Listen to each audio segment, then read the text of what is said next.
ഫലപ്രഖ്യാപനം പൂർത്തിയാകാതെ അനിശ്ചിതത്വം തുടരുന്ന പാകിസ്ഥാനിൽ വിജയം അവകാശപ്പെട്ട മുൻ പ്രധാനമന്ത്രിമാരായ ഇമ്രാൻഖാനും നവാസ് ഷെരീഫും രംഗത്തെത്തി. പുറത്തുവന്ന ഫലങ്ങളിൽ ആർക്കും കേവല ഭൂരിപക്ഷം ലഭിച്ചതുമില്ല. 265 സീറ്റുകളിലേക്ക് നടന്ന തിരഞ്ഞെടുപ്പിൽ മുൻ പ്രധാനമന്ത്രി ഇമ്രാൻഖാന്റെ പാകിസ്ഥാൻ തെഹ്രീക ഇൻസാഫ് പാർട്ടി പിന്തുണയുള്ള സ്വതന്ത്രർ 101 സീറ്റുകളിൽ വിജയിച്ചു. എന്നാൽ മുൻ പ്രധാനമന്ത്രി നവാസ് ഷെരീഫിന്റെ പാകിസ്ഥാൻ മുസ്ലിം ലീഗ് നവാസ് പാർട്ടി 73 സീറ്റിലൊതുങ്ങി. പാകിസ്ഥാൻ പീപ്പിൾസ് പാർട്ടിക്ക് 54 സീറ്റുകളും മുത്തഹിദ ഖ്വാമി മൂവ്മെന്റ്സിന് 17 സീറ്റും ലഭിച്ചു. ഇതോടെ സ്വതന്ത്രരെ കൂട്ടുപിടിച്ച് സർക്കാരുണ്ടാക്കാനുള്ള നീക്കത്തിലാണ് പ്രധാന കക്ഷികൾ.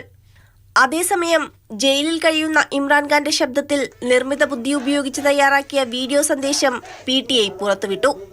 തിരഞ്ഞെടുപ്പിൽ തെഹ്രീക ഇൻസാഫ് പാർട്ടി വിജയിച്ചെന്നും നവാസ് ഷെരീഫ് വിഡ്ഢിയാണെന്നും സന്ദേശത്തിൽ പറയുന്നു. എന്നാൽ വിജയം തനിക്കാണെന്ന് നവാസ് ഷെരീഫും അവകാശമുന്നയിച്ചു. നവാസ് ഷെരീഫിന് സർക്കാരുണ്ടാക്കാൻ പാകിസ്ഥാൻ സൈന്യവും പിന്തുണ നൽകി.